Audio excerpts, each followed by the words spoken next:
Zeus a mis au point un plan démoniaque. Il a ordonné au dieu du soleil, Hélios, d'éteindre tous ses feux. Puis, il a exigé de son fils, le dieu Hermès, qu'il ralentisse la course de la lune. Du dieu sommeil, qu'il endorme toute l'humanité, de sorte que personne ne puisse voir ce qui va se passer. Tout est en place. Zeus a revêtu l'aspect d'un simple mortel, un nommé Amphitryon. Et c'est sous cette apparence qu'il vient de s'introduire dans la chambre d'Alcmène. Alcmène n'est pas seulement une très belle femme, c'est aussi la petite fille du grand Persée. Il est là, Amphitryon. En l'apercevant, Alcmène se jette à son cou. Pas un seul instant, elle n'imagine que l'homme qu'elle couvre de baisers n'est pas son époux, mais le roi des dieux. Elle écoute l'imposteur faire le récit de ses exploits, lui raconter comment il a tué les assassins de son frère. La vengeance à laquelle elle aspirait tant est assouvie. Alors, comme elle s'y était engagée au soir de ses fiançailles, la jeune femme s'offre à celui qu'elle a épousé. Elle s'offre durant toute la nuit. Une nuit à laquelle Zeus a conféré la longueur de 3 nuits.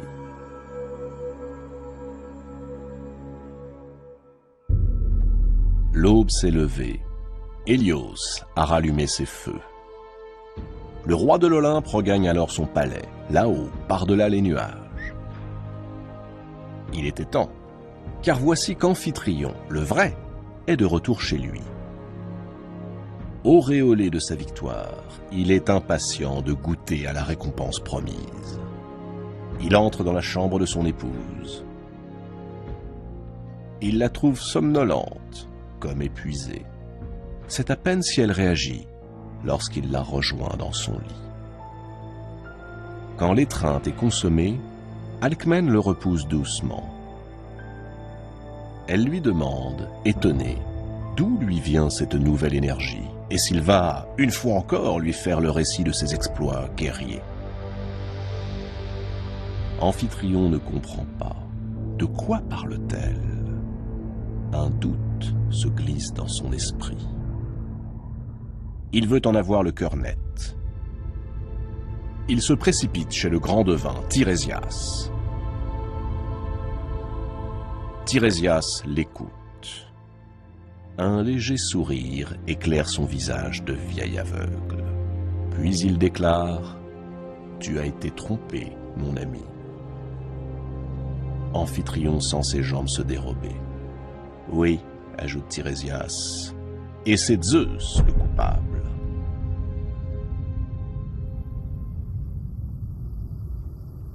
9 mois s'écoulent. Alcmène est sur le point d'accoucher.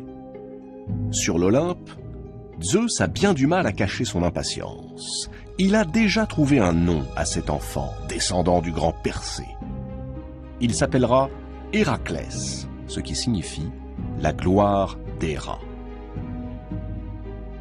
Héra, c'est le nom de l'épouse légitime de Zeus.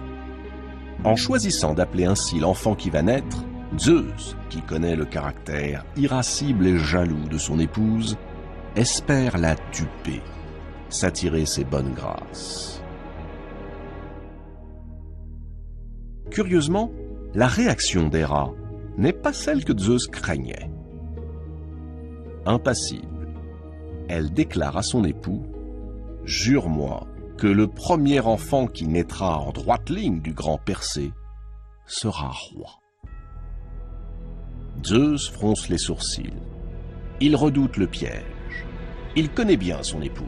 Il sait combien elle est revancharde. N'a-t-elle pas osé un jour fomenter une révolte contre lui? Pourtant, tout excité par la naissance proche de ce fils dont il sait qu'il possédera des pouvoirs extraordinaires, il prête serment. Alors, Héra quitte l'Olympe et se rend en toute hâte à Argos.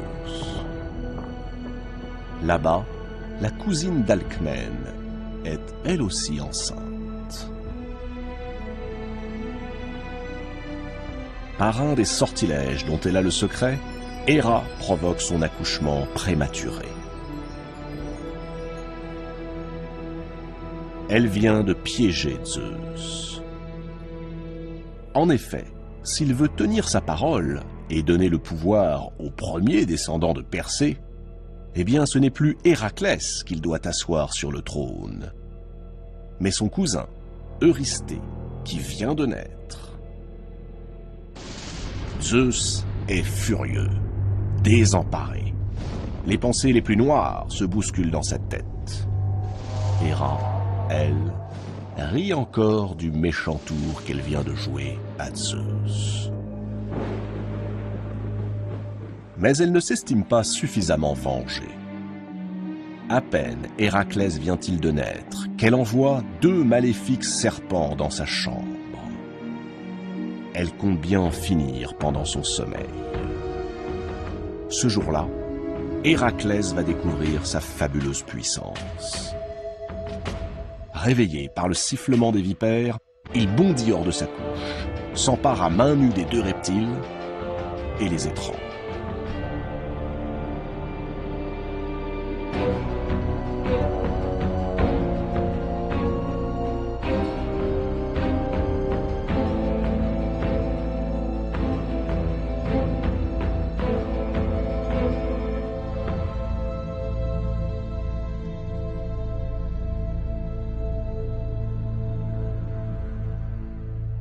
Cet exploit est le premier d'une très longue série.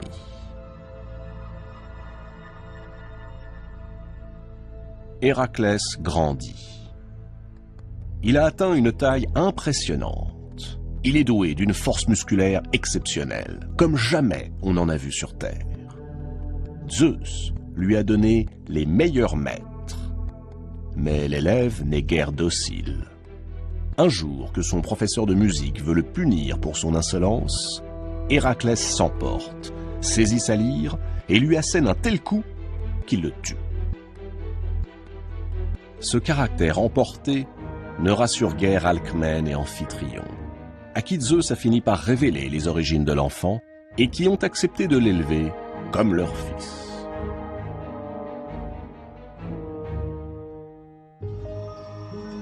Redoutant qu'Héraclès ne se livre à d'autres violences, Amphitryon l'envoie à la campagne prendre soin de ses troupeaux.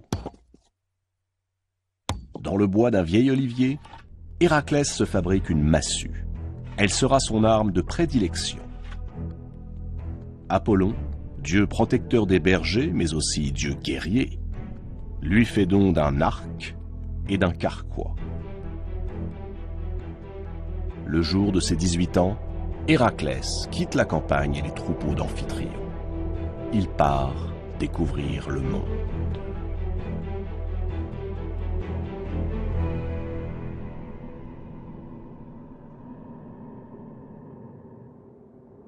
Bientôt, Héraclès tombe amoureux. Il s'agit de la fille du roi de Thèbes. Elle s'appelle Mégare. Pour la séduire, il débarrasse la ville des bandits et des brigands qui la menacent, et il restaure l'autorité du roi. Mégare devient son épouse. Elle lui donnera pas moins de 8 enfants. Héraclès est comblé, assagi. Le voilà maintenant père, marié à la fille d'un roi, promis à la succession au trône. Il n'imagine pas un seul instant que là-haut, par-delà les nuages, Héra n'a pas désarmé. Durant tout ce temps, elle a guetté le moment propice pour se venger.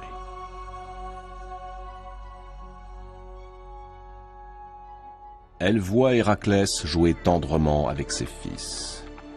Et c'est sur ces innocentes créatures qu'elle va abattre ses foudres. Héra frappe Héraclès de folie. L'effet est terrifiant. Pris de démence, en proie à d'horribles hallucinations, Le héros commet alors le pire de tous les crimes. Il confond ses enfants avec des bêtes sauvages, se précipite sur eux et les massacre, l'un après l'autre.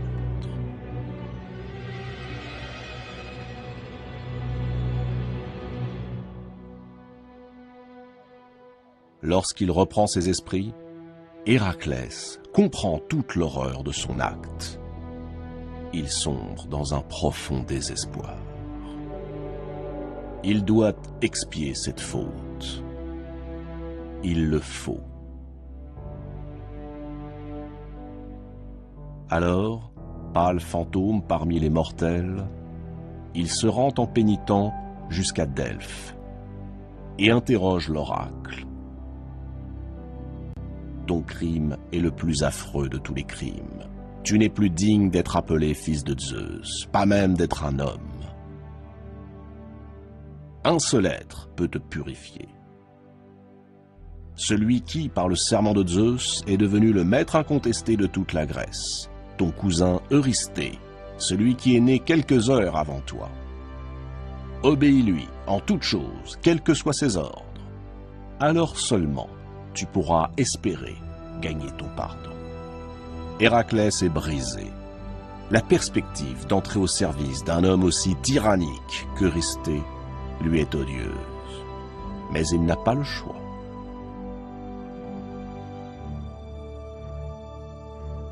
Lorsqu'il arrive devant son cousin, celui-ci le toise d'un air méprisant. Trop content de voir le grand Héraclès à ses pieds, tel un esclave, il lui indique à quel prix il obtiendra sa purification. Il devra réaliser 12 travaux. 12 travaux réputés impossibles.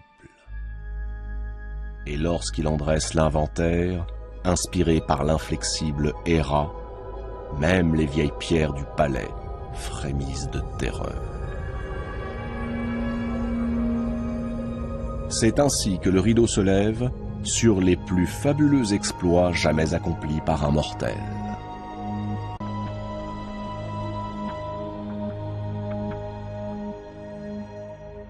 Le premier des 12 travaux aurait pu être fatal à Héraclès. Il s'agit de venir à bout d'un animal monstrueux, fruit des amours de créatures infernales. Un lion à la peau magique, semblable à une carapace, le lion de Némée.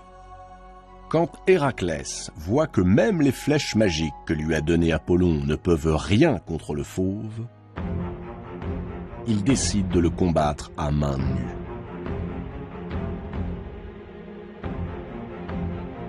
Il parvient à lui broyer la nuque. Puis il le dépaisse avec soin, et de ce cuir plus dur que le fer, il se fabrique un casque et une armure impénétrables. Et c'est paré de la sorte qu'il revient à la cour d'Eurysthée.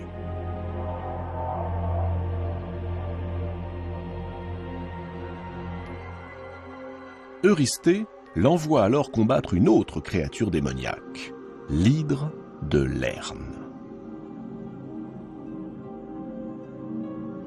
Un gigantesque serpent à 9 têtes. Héraclès l'attaque à l'épée. Mais chaque fois qu'il tranche une tête, 2 autres repoussent. Chaque coup porté à l'hydre la fertilise. Héraclès, assailli de toutes parts, se voit déjà perdu. C'est à ce moment-là que la déesse Athéna lui inspire la solution. À l'aide d'une torche enflammée, il brûle chaque tête de la bête, l'empêchant ainsi de renaître. Lorsqu'il n'en reste plus qu'une, Héraclès lève bien haut son épée et décapite la créature maudite avant d'y mettre le feu. Alors, dans le sang noir de l'hydre de Lerne, il trempe chacune de ses flèches, les imprégnant d'un poison qui sera désormais fatal à quiconque sera touché par elle. Les travaux d'Héraclès ne sont pas finis. Après avoir capturé un sanglier qui dévastait la région d'Érymantes et pisté pendant plus d'1 an la biche aux cornes d'or du mont Cérynie, Héraclès est envoyé pour sa 5e épreuve jusqu'aux rives du lac Stymphale. Là, une incroyable nuée d'oiseaux hante les paludes. Leurs têtes, leurs ailes, leurs becs sont de bronze et ils se servent de leurs plumes comme de véritables flèches contre les humains qu'ils dévorent. Une fois encore, Athéna vient au secours de celui dont elle a fait son protégé. Elle lui confie un instrument jusque-là méconnu, une paire de cymbales en airain. Lorsqu'Héraclès les fait claquer, leur son étrange épouvante les oiseaux, qui se dispersent suffisamment pour que le colosse, bandant son arc, les crible un par un de ses flèches empoisonnées.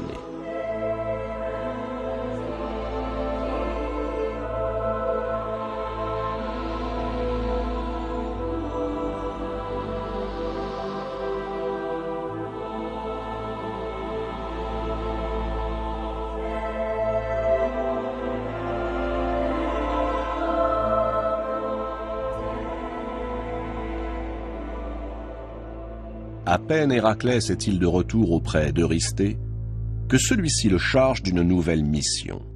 Il doit s'emparer du troupeau que possède Gérion. Gérion est un monstre à 3 corps. Il est considéré comme l'homme le plus fort du monde. Il règne sur une contrée du bout du monde, là où 2 terres se font face et ne sont séparées que par un détroit.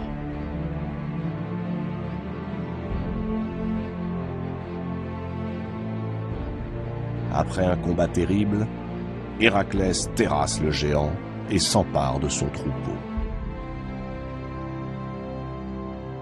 Sur ce lieu, devenu légendaire, il prend soin d'édifier de part et d'autre du détroit 2 colonnes de pierre.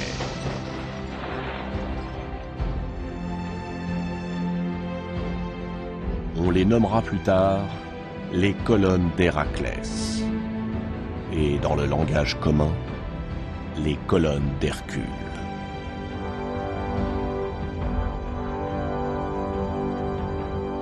Mais le plus étonnant de ces travaux est sans doute le grand nettoyage des écuries d'Augias. Augias est un roi aussi riche que paresseux. Il possède un immense troupeau de taureaux blancs. Or, ces animaux sacrés vivent dans des écuries où règne une saleté et une puanteur repoussante. Cela fait 30 ans que personne n'a nettoyé les lieux. Pour accroître la difficulté, Eurysthée impose à Héraclès d'accomplir cette tâche en une seule journée. Comment s'y prendre? Le héros perce une vaste brèche dans les murs.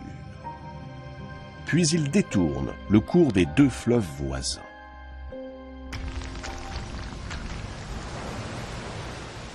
Et les eaux retentissantes s'engouffrent dans les écuries, charrient les immondices sur leur passage et les entraînent jusqu'à la mer.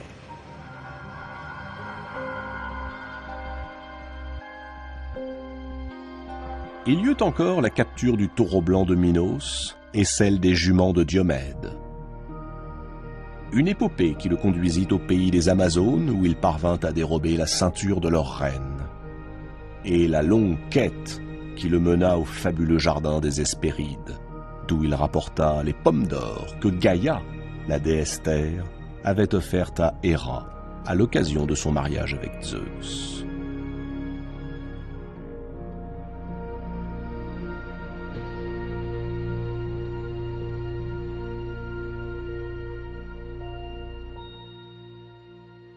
Mais l'épreuve la plus terrifiante est sans conteste la dernière.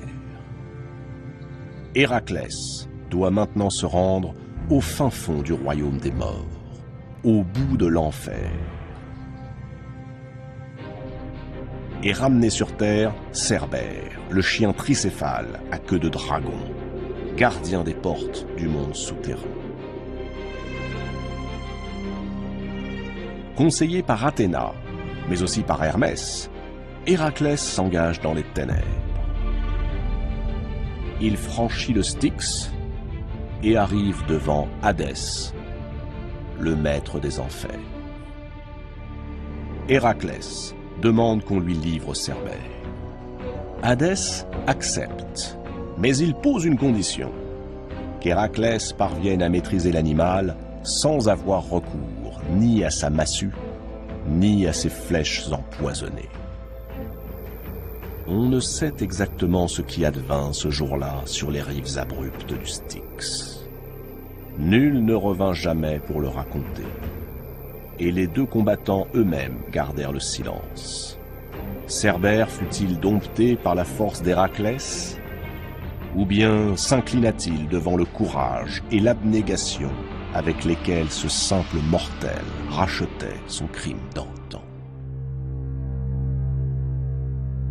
Toujours est-il que le cousin d'Héraclès, le perfide Eurysthée, qui depuis le début orchestre ses 12 travaux, est épouvanté par l'effroyable vision.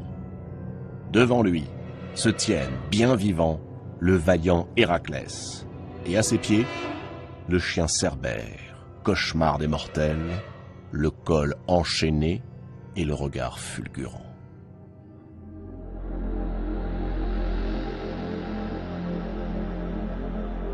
Ainsi, Héraclès a triomphé des 12 travaux. Il est désormais purifié. Mais vient le jour où Héra assène le coup fatal à son ennemi. Héraclès vient d'épouser la ravissante Déjanie. Alors que le couple traverse un fleuve, une crue soudaine leur barre la route. Héraclès est bon nageur, mais il ne peut à la fois défier les cataractes bouillonnantes et porter Déjanire sur ses épaules. C'est alors que surgit un centaure, Nessus. Il propose de charger la jeune femme sur son échine, tandis qu'Héraclès rejoindra par lui-même l'autre rive. Héraclès accepte. Le centaure est le premier sur l'autre berge. Lorsque Héraclès y pose le pied, il entend les cris de Déjanire. Nessus, gesticulant en tous sens, tente de violer la jeune femme.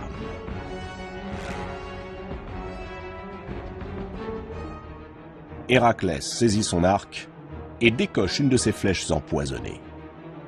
Elle file vers le centaure et le frappe de plein fouet.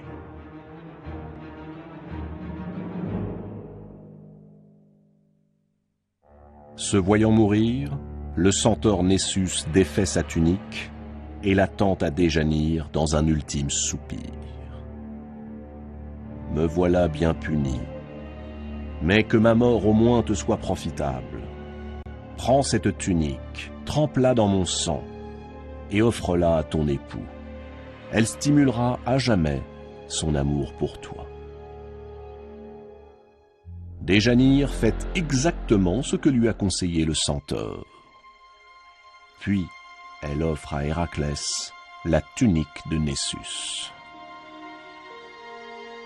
Héraclès ne sent d'abord qu'un léger picotement, puis une démangeaison insoutenable, enfin un feu brûlant qui le dévore de l'intérieur. Terrassé par la douleur, il tente d'arracher la tunique, mais c'est sa peau collée au tissu qui part en lambeaux. Il comprend alors dans quel piège Déjanire s'est laissé prendre. Zeus, depuis l'Olympe, ne peut intervenir. Telle est la loi du destin. Héra le lui rappelle. Alors, témoin impuissant, le roi de l'Olympe attend que la mort fasse son œuvre.